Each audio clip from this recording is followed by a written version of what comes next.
Maayong adlaw na usab sa tanan namong mga kaigalaan, mga kaigsunan namong mga Seventh Day Adventist. Adyan usab ang tingog sa Last Message of Mercy, Seventh Day Adventist Church nga nagapadayon sa paghatag og mga Bible study pinasikad sa balang kasulatan o sa writings ni Mrs. Ellen G. White. Ining adlaw lain na sa mga topiko atong pagatunan, pinaka-importante nga topiko sa tanan. Ginulahan nato ni ang pagkamahinungdanon sa 2,300 ka mga adlaw kung tuig sa Bible prophecy. Mao ni ang atong tun-an karon kung unsa ka mahinungdanon kining propesya nga makita nato sa Daniel 8:13-14. Sa pagpadayon nagingon dinhi, nadungog ko ang usa ka balaan nga nagsulti o gihay lain nga balaan ug miingon niadtong usa ka balaan nga nagasulti.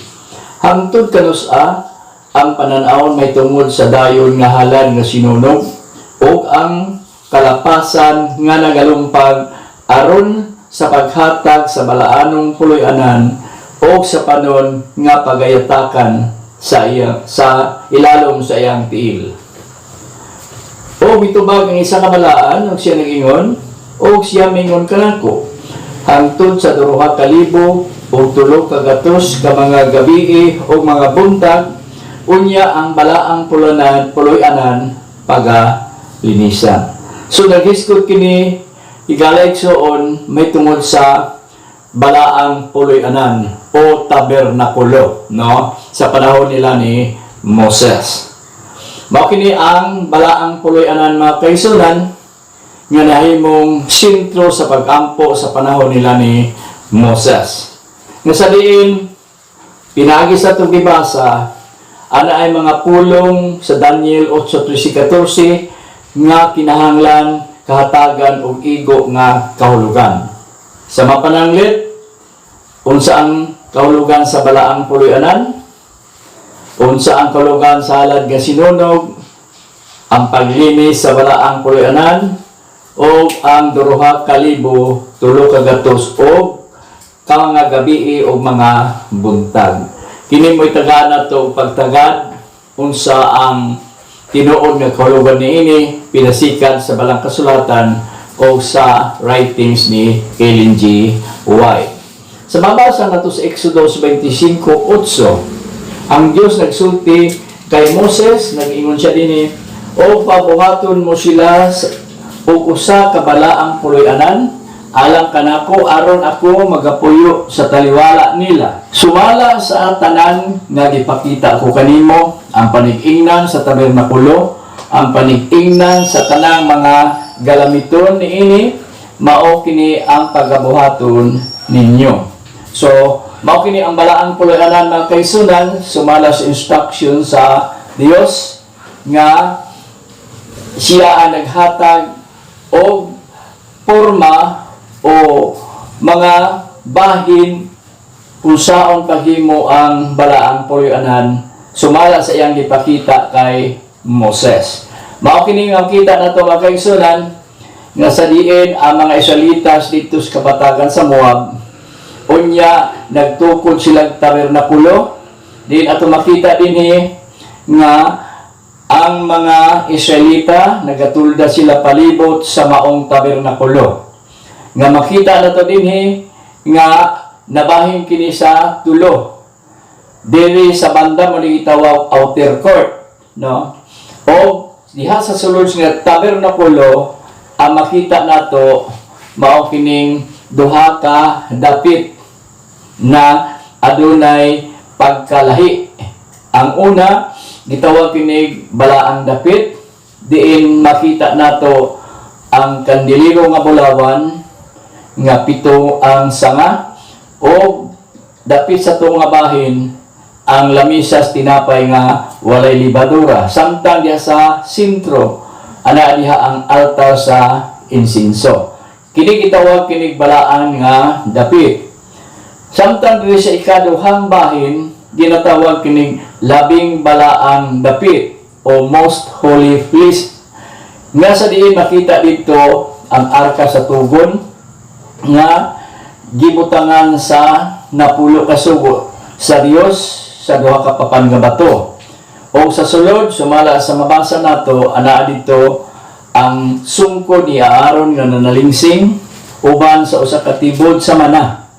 Unya ang maong arka sa tugon gilandungan sa duha ka kirubin o gitawag kini sumala sa Biblia o mercy seat, dapit pasig ulian. So aniyan dinhi ang diagrama kaisunan sa maong tabernakulo na bahin kini sa tulo. Diha sa gitawag outer court ana diha ang halaran, unya ana diha ang dulang sa tubig. Pagsulod nimo sa unang bahin gitawag kini og holy place o balaang dapit. Nga sumala sa itong ikasaysay ganiha ana diha ang tinapay o lamisas tinapay nga wala ipapatubo. Diin sa pikas nga bahin ana diha ang kandelero nga bulawan nga pito ang sanga o ang diha sa tunga aliser ka mosulod sa ikaduhang lawak ana diha ang altar sa insinso o dito sa ikaduhang lawak na gitawag most holy place mao kana ang nakabutang dito ang arka sa tugon sumala sa atong napresenta o nakita kaganina. So dinhi mga kaigsunan sa Hebreano 9:2 giulagway kanini ni Apostol Pablo.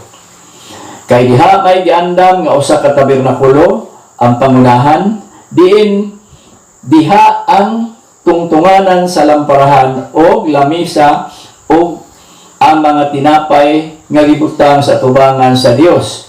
Kini gitawag nga dapit nga balaan. Sa luyo sa ikaduhang tabil, diha ang tabernakulo nga gitawag nga balaan sa mga balaan. Hebreano 9:3 nga niini diha ang bulawang halaran nga insinsuhanan ug ang arka sa pag-igsaad nga hinalupan og bulawan sa tanang bahin niini diin gibutang ang tibod nga bulawan nga sa sulod niini diha ang mana ug ang kang Aaron nga sungkod nga nanalingsing ug ang papan nga gisulatan sa pakigsaan nga mao ang pulo kasugo sa Dios. Sa ibabaw niini diha ang mga kirubin sa himaya nga nagalandong sa dapit sa nga iyang nga pasig-ulian. Muna ito makita nga gitawag kinig dapit nga pasig-ulian. Sa pagpadayon, sa nahimo na kining maong mga pangandam, sa ingon nga paagi, ang mga saserdote sa kanunay na nagsulod sa tabernakulo nga pangunahan sa pagtuman sa ilang mga katungdanan sa Dios nung pang-atiman. Apan ngadto sa ikaduhang tabernakulo nga gitawag labing balaan nga dapit, ang labang saserdote mao lamang ang makabugtong makasulod o kini makausara sa usa ka tuig. So higala igsoon adunay panaglahi aning duha ka lawak. Ang una nga lawak sumasta makita mao yung naadiha ang kandelero nga bulawan nga pito ang sanga o sa tunga bahin ang lamisa tinapay nga walay libadura o sa tunga ana diha ang altar sa insinso. O sa ikaduhang bahin nga gitawag most holy place ana dito ang arka sa tugon nga diin sa sulod sa mong arka sa tugon ana dito ang papan nga bato nga gisulatan sa tudlo sa Dios nga mao ang 10 commandments uban sa sungko ni Aaron nga nalingsing o sa tibod nga adunay sulod nga mana. Diin gilandungan kini sa duha ka kirubin o mao kini ang itawag og dapit pagsig-ulayan o mercy seat. Sa pagpadayon mga kaigsunan, adunay duha ka klaseng serbisyo, no? Ginatawag kini og daily o yearly services. So, inadlaw-adlaw nga serbisyo o ang tinuig nga serbisyo.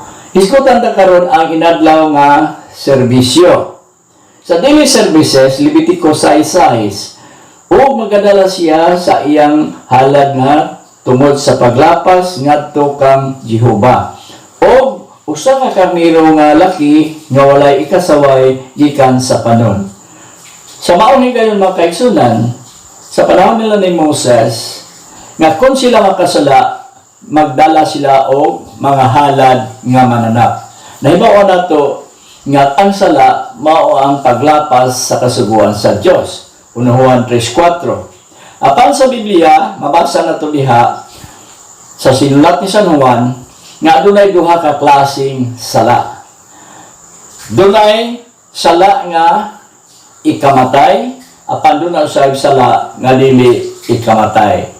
Apan ang tanan nga paglapas puro kini kasalanan.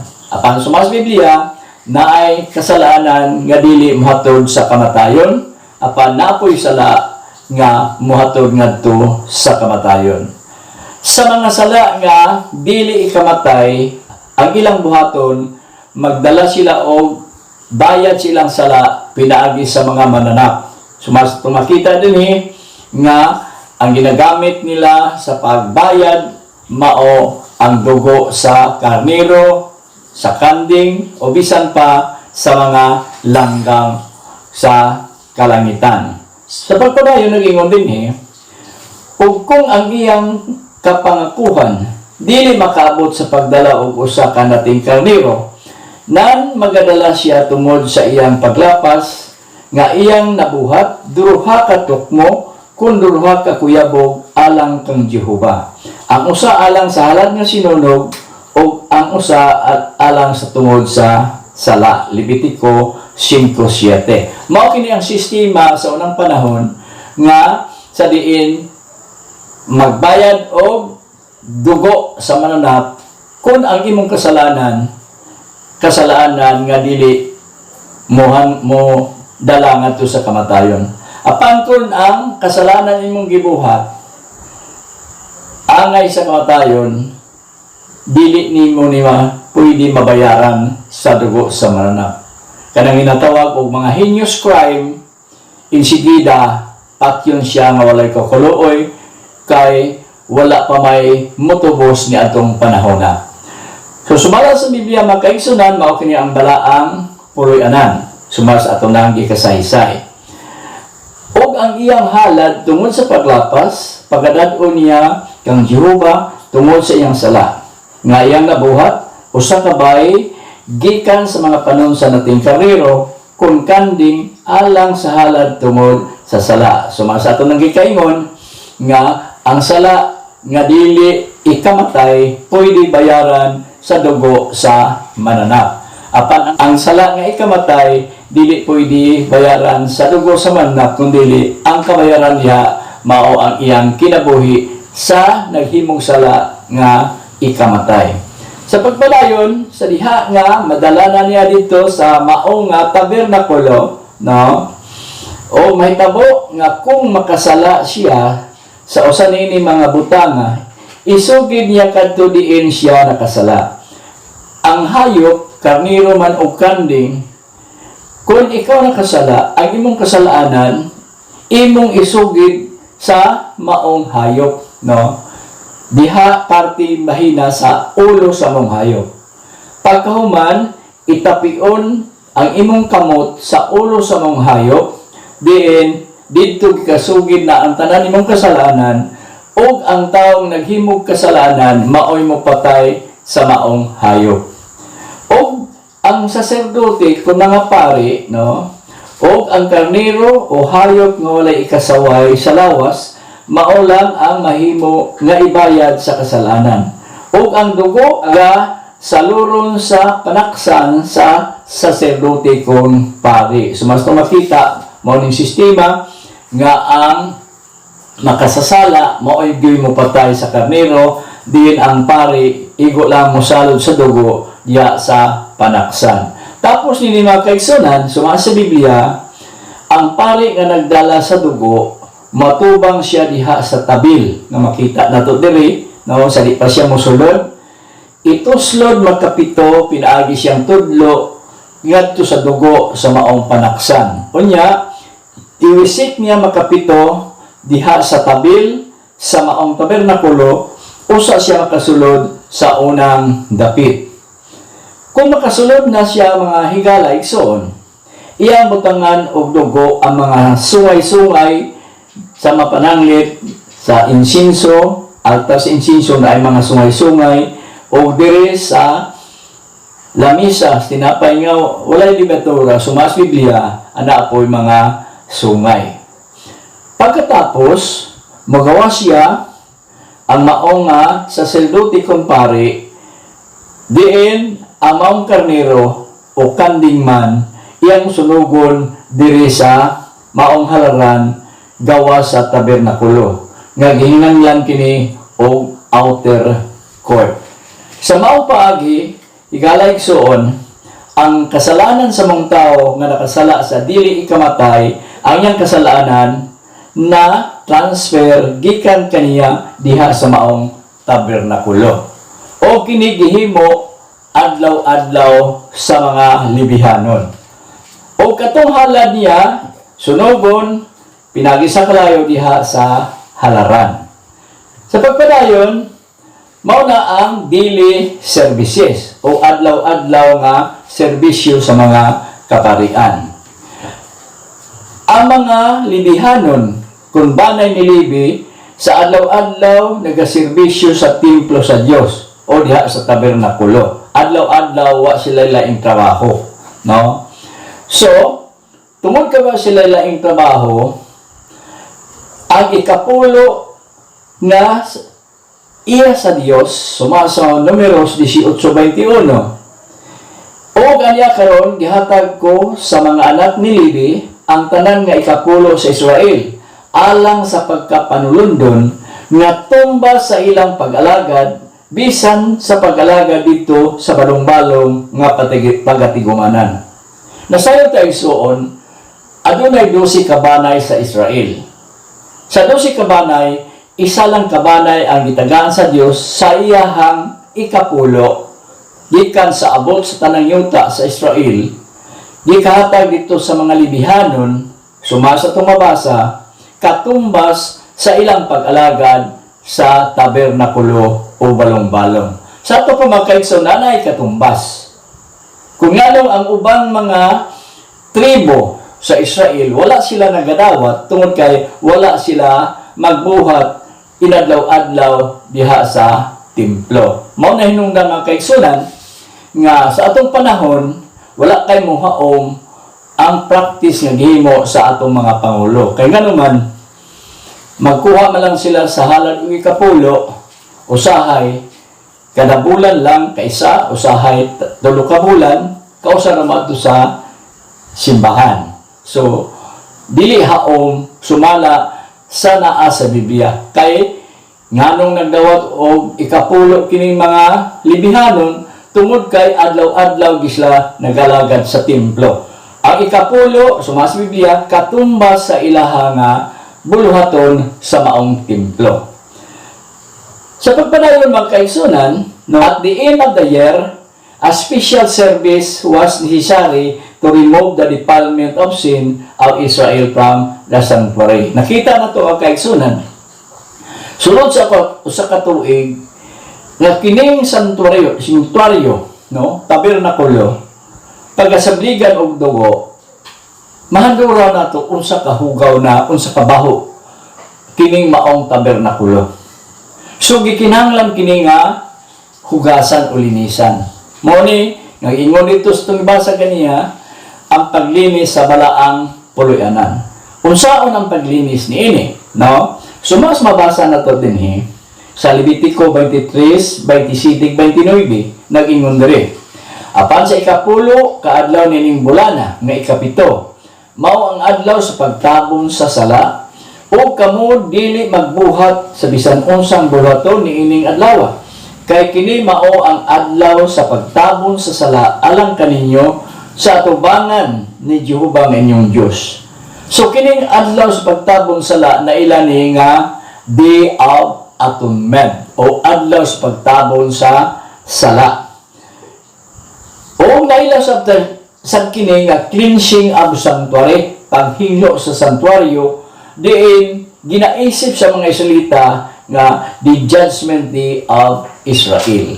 So sa bulan nga ikapito sa mabasan to sa Biblia, sa una palang adlaw gipatunog ang trumpeta, o sa diha nga napatunog ang trumpeta, gitagaan ang mga Israelita og napulo kaadlaw sa pagpreparar silang kaugalingon. Kinahanglan ilang susihon ang ilang kaugalingon kung wala pa sila sala nga nataguan o sala nga wala nila nabayaran. Kay kung dili nila himuon mga kaigsunan, no, dako kayo ning sagabal sa buluhaton sa sacerdote dito sa labing balaan nga dapit. So mas mabasa nato diri sa Biblia, kay bisan unsa kalaga nga dili magpasakit siyang kaugalingon ni ining adlaw, pagaputlon siya gikan siyang katawhan. So delikado kayo makaigsunan sa diha nga maghimo na ang hataas nga pari nining pagtabon sa sala sa Israel. Kinahanglan ang tanan nga susihon ang ilang kaugalingon kung wala pa sila'y sala nga ginatago. Tungod niya na magkaigsunan, no? Kung makaplagan nga na sala nga gitago, siya pagapatyon tungod kay ang santuaryo dili kini mahinglo samtang ang katawhan dili mahinglo. So unahon paghinglo ang katawhan o sa ang balaang purianan. Ug sa mga gayon mag-andam ang labaw sa sacerdote, no? Kung labaw nga pari, mag-andam siya og usa ka nating baka nga laki, sumas mabasa sa Biblia, halang sa halad tungod sa sala sa iyang kaugalingon o sa iyang pamilya. Unya, magkuha po siya usa ka laking karniro alang sa halad nga sinunog. Gawas ana magkuha siya duha ka kanding gikan sa panon. O sa talingban sa Israel, magakuha siya og duha ka kanding nga laki nga iya kining papanglaran human siya makahimo og serbisyo diha sa labing balaan nga dapit. Sa pagpadayon sa Levitico 16:4, ang labang pari, no, magasanina sa balaan nga lino, igasulod niya og sa ibabaw siyang unod aduna siya mga sapaw nga lino og pagabaksan siya sa bakos nga lino og sa mitra mga lino pagasuloban siya, kini mao ang balaan nga bisti. So kining bisti nga itong makita, illustration higala igsoon, maulan ni ang paggamit kausas isa katuig. Diin kini maong bisti gibutan diya sa sulod sa maong tabernakulo. Apan sa dili pa siya magasulob, katong tubig diha sa dulang sa dili pa siya mosulod sa unang dapit, kinahanglan limpyuhon niya ang iyang lawas unsa niya isulot kining bisti alang sa maong serbisyo. Every sin had been confessed. Now the whole congregation gathered about the sanctuary with prayer, fasting, with deep searching of heart. So sumas lumabasa sa Biblia makaigsunan, kung himuon ng gali sa labang pari ang pagtabon sa sala, kinahanglan nga walay tao na diha sa maong kampo. Ang tanan dito na sa ilang mga tulda. Isa lang yun ang saserdote nga magalihok diha sa maong tabernakulo. Ug sumasa tumabasa sa Biblia makaigsunan, no? Istrikto kayo ang balaod. Gumikan ana, nag-ingon diri, any person who did not afflict his soul was cut off from the camp. The sanctuary could not be cleansed until people were completely cleansed. Mao din ang hinungdan ng kaisunan nga istrikto sila. Nga, kung naay Israelita nga wala siya nagsusi siyang kaugalingon, siya pagapatyon. Kaya nga naman, dili malimpyo ang sanctuaryo samtang ang mga Israelita dili mauna ang paglimpyo silang kaugalingon. If the people complied with the conditions of solemn services, they received promise. Kung musunod sila sa maong palisya o patakaran, makadawat sila o usa ka panaad. Nga kining panaad mao kini ang pagsulod nila ngadto sa yutan-ong Kanaan. Gikan sila sa pagawas sa Ehipto. So, kasagaran sa atong makita ang kaigsunan. Sumasa Hebrewanon, kadaghanan, wala gid makasulod, ang ilang patayng lawas, nabilin diyas kabukiran, tungod kay wala sila hinsunod sa palisiya nga gihatag sa Dios. So, anya din ni makaigsunan. Sumasa Biblia, ang labang nga pari, siya lang usa ang mupatay sa baka. So, hilabihan kalisod ang trabaho sa saserdote, labi na kung ang baka idlas o wild. Siya lang usa, wala siya katabang, sumasa Biblia, unya siya lang usa ang mupanit sa baka. Pagkatapos ang dugo sa baka na nga iyang ipatay, dadon niya diri sa sulod, no? Sa sulod o sa di pa siya mosulod, maulang yapon ang sistema, itunod niya ang iyang tudlo dito sa dugo nga naa sa panaksan, then iwisik niya sa makapito. O niya, maupay pagsulod niya dito sa labing balaang dapit sa santuaryo ngayutanon. Wisikan sa sacerdote ug dugo ang silangan o kasadpan nga bahin sa arka sa tugon. So, iwisik niya ang dugo sa silangan o kasadpan nga bahin sa maong arka sa tugon. Pagkatapos, no, dito siya makig-istorya sa Dios nga unta mapasaylo ang Israel.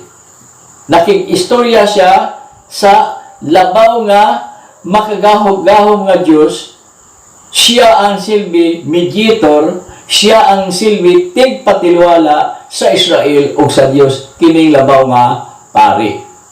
Pagkahuman, mugawas siya mga kaigsunan ug katunaw sab nga iyahang patyon mao to ang usa ka karnero nga nagarepresentar kini sa sala sa tibuok Israel. Sumasa sa Biblia, iyang itapion ang iyang kamot sa ulo sa mong karnero, diin isulti niya ang tanan nga mga kasalanan sa Israel. Pagkatapos, sa samang higayon, ang dugo sa mong karnero, dadon niya dito sa sulod sa labing balaan nga dapit. Maulang hapon ang iyang pagkahimuon aron sa pagtabon sa sala sa Israel. Sa ito makita diri, no, nga ang makatabon sa dugo, makabayad sa kasalanan, mao ang dugo sa karnero. Nga sa atong panahon, kining karnero, mao kini nagrepresenta sa atong Ginoong Hesukristo, nga giula ang iyang dugo dito sa Kalbaryo sa krus, alang sa kabayaran sa atong mga sala. Apan sumala sa palisiya, dili siya pwede nga walay pari o saserdote nga magahimos pagtabon sa sala dito sa labing balaang dapit sa yutan-ong santuaryo sa panahon ni Moses. So kanahimo na niya makaigsunan, no?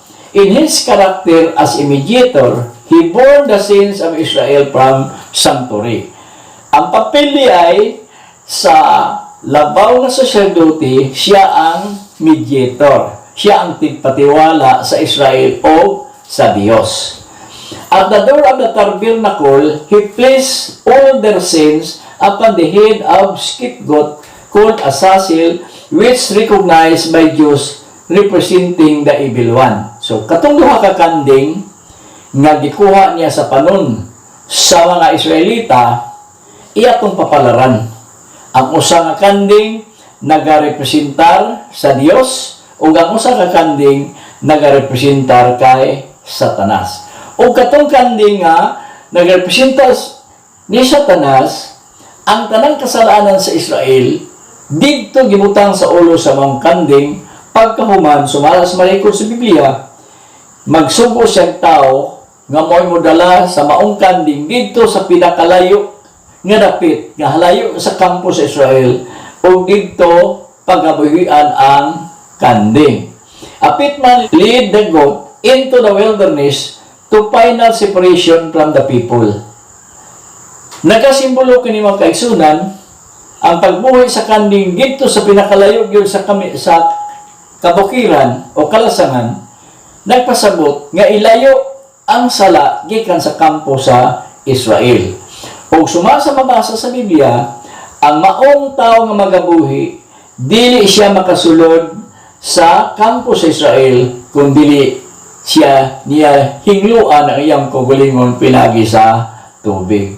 Pagkahuman na mga kaigsunan, sumasa mabasa sa Biblia, then the high priest, having changed his garments in the sanctuary, came out and blessed the waiting congregation. So, nalipay ang mga Israelita sa diha nga makagawas ang ilahang labang pari.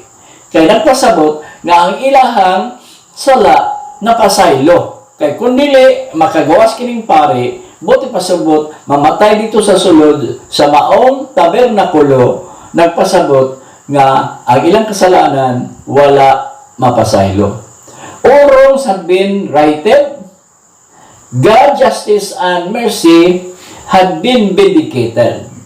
So nakita nga ang tanang lapasan sa Israel, pinagi sa usa ka tawo nga maong high priest, siya nagkigtatubang sa Dios, napasaylo, napapas ang tanan nga kasalanan sa Israel nga nagtipon og diha sa maong tabernakulo. Israel had took before the great judge and had been acquitted. The sanctuary was cleansed, the evil one was banished. No? Mga ang kahimtang nga nalimpyo ang Israel, unya ang kanding nagarepresentar ni Satanas gibuhian dito sa layo. Mao kini usa ka ritual, no? Mabasa nato. The earthly services was only ritual. Nga naman, sige maning himo kada tuig, kada adlaw, ritual ni siya. It could not really take away sin. Di gito makahugas o makalimpyo sa sala. No? It was merely a figure of services of the heavenly sanctuary which can take away sin and make the comers thereunto perfect. Di ito siya makahimpit, no? Kundili ang makahimpit, mao kadtong serbisyo sa balaan nga sanktuaryo sa langit nun, nga ang maghimo nini, mao ang labaw nga pari, kadtong mga gibuhat, mao to'y gitawag og seremonyalo. Seremonyal nga kasuguan. Umunya na sa Hebreo 9:18, bisan pa ang naunang pakigsaad wala kayo ni nga gawa sa paggamit og dugo. Mao to ang unang pakigsaad nga sa diha makasala ang Israel pagabayaran niya og dugo sa manap nga sa diin ang sala dili kamatay. Apan kun ang sala ikamatay dili mabayaran og dugo sa mananap kundi dugo gyud sa maong nakasala ang gikinahanglan. Sa ato pa, agapat yun gyud siya. Unya, Hebrewano 9:22, sa pagkatinuod, ubos sa kasuguan, hapit ang tanan, pagkahinluan og dugo. O gawa sa pagula og dugo, walay pasaylo sa sala. Mao na ang sa unang panahon mga kaigsunan, makasala ka, ang kapasayloan diya, bayaran mo og dugo. No? Basta nakasala, sa sala nga dili ikamatay. Ginalagaran nila ang hula ug landong sa langit ng dapit nga balaan. So kato ang gialagaran nila sa mga Israelitas, hula ug landong lang to. Dili to mo'y original. Ang original tuwa sa langit. Kaya dito man gipakopya sa Dios si Moses nga ingnon ani pagbuhat. Ipakita niya ang tabernakulo nga dito sa langit. Kaya sa hapit na si Moises nagpatindog sa tabernakulo, gitugon siya sa Diyos nga nag-ingon. Tanawa baya nga ang tanan, pagkahimuon mo, may subay sa sumbanan nga gipakita ko kanimo dito sa bukid. So naay pattern, naay sumbanan nga ingon ani pagbuhat. Wala magbuhat si Moises siya lang kugulingon, kundi gipakita sa Diyos ang tanan nga mga butang nga ingon mo ni pagbuhat. So kining tabernakulo, balang pulanan, klaro di ay mga kaigsunan na kopya lang ni gikan sa langit. Ang original, tuwa sa langit, na makita nato sa basahon sa pinadayag. So,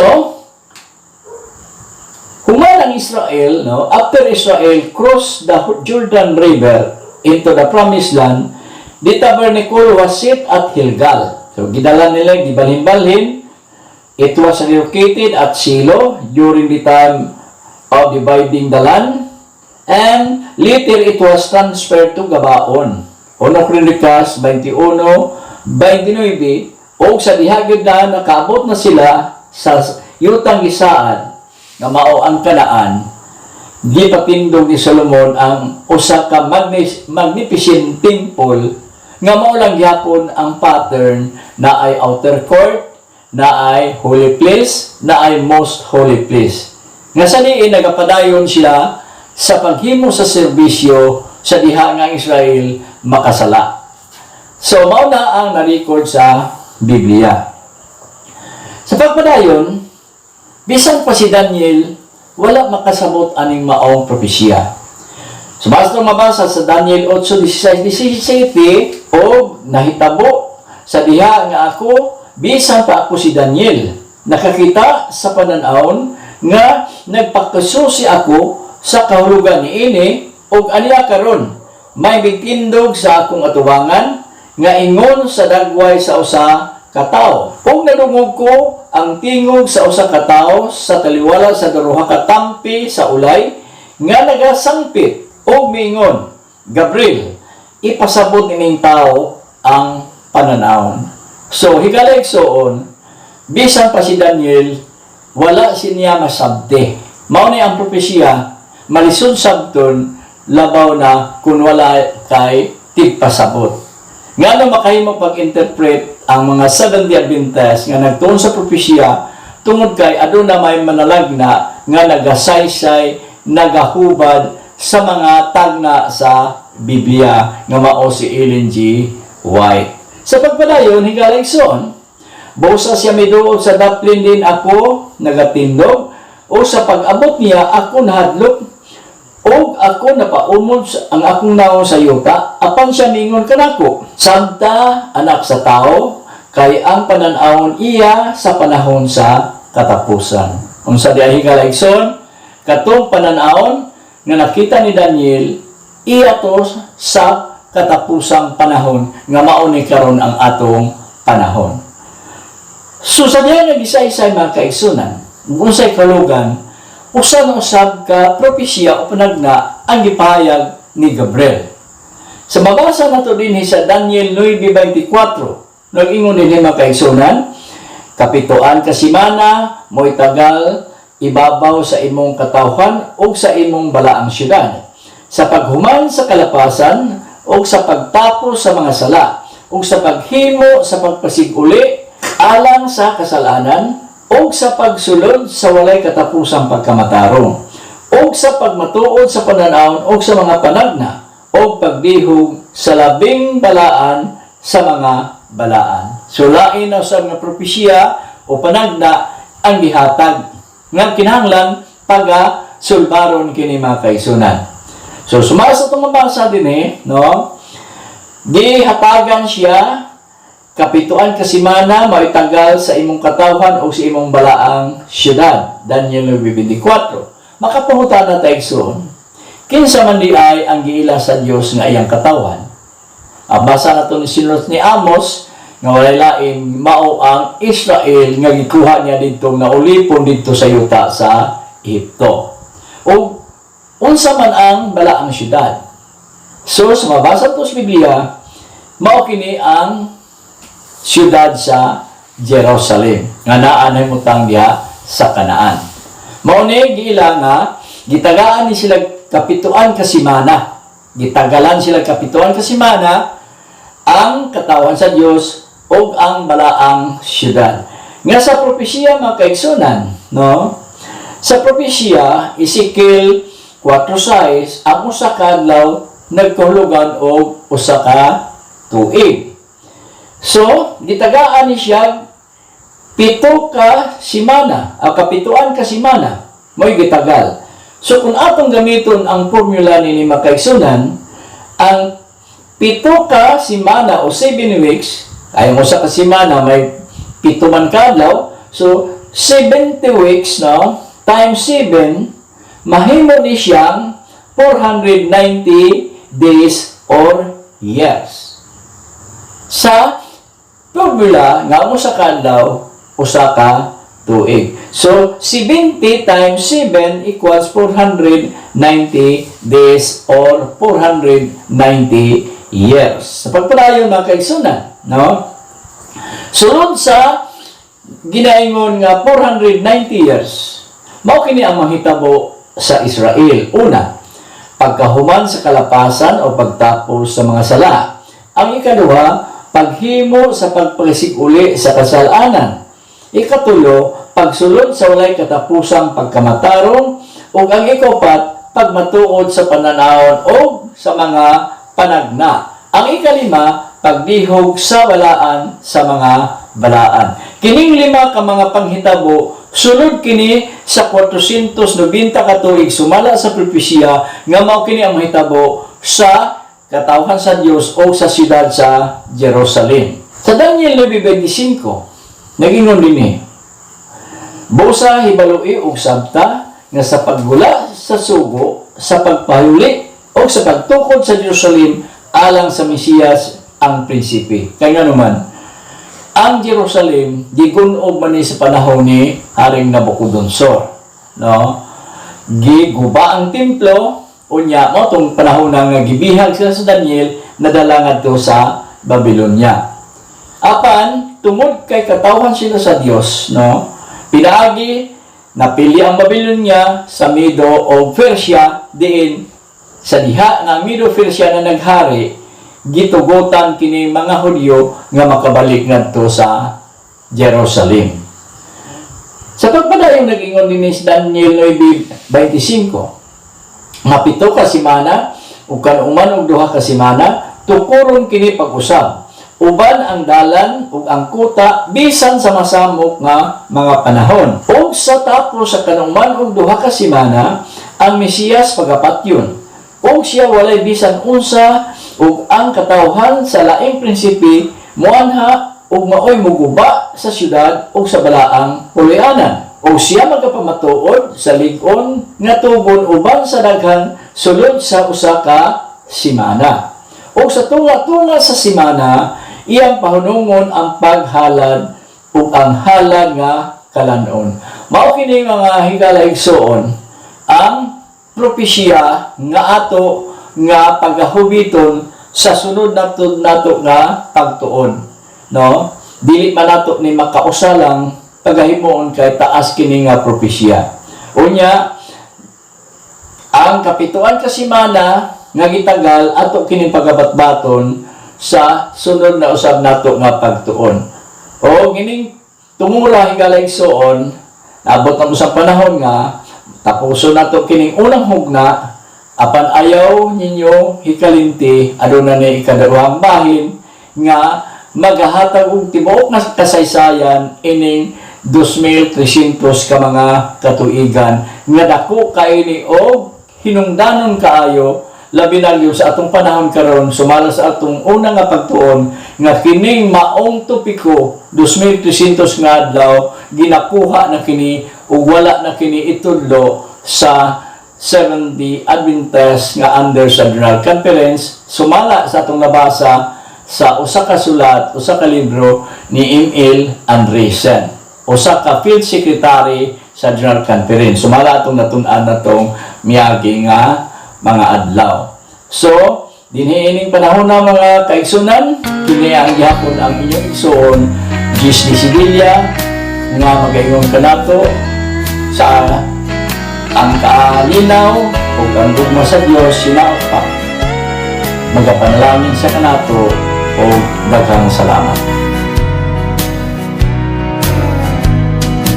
Home is where the heart is, my heart's own home.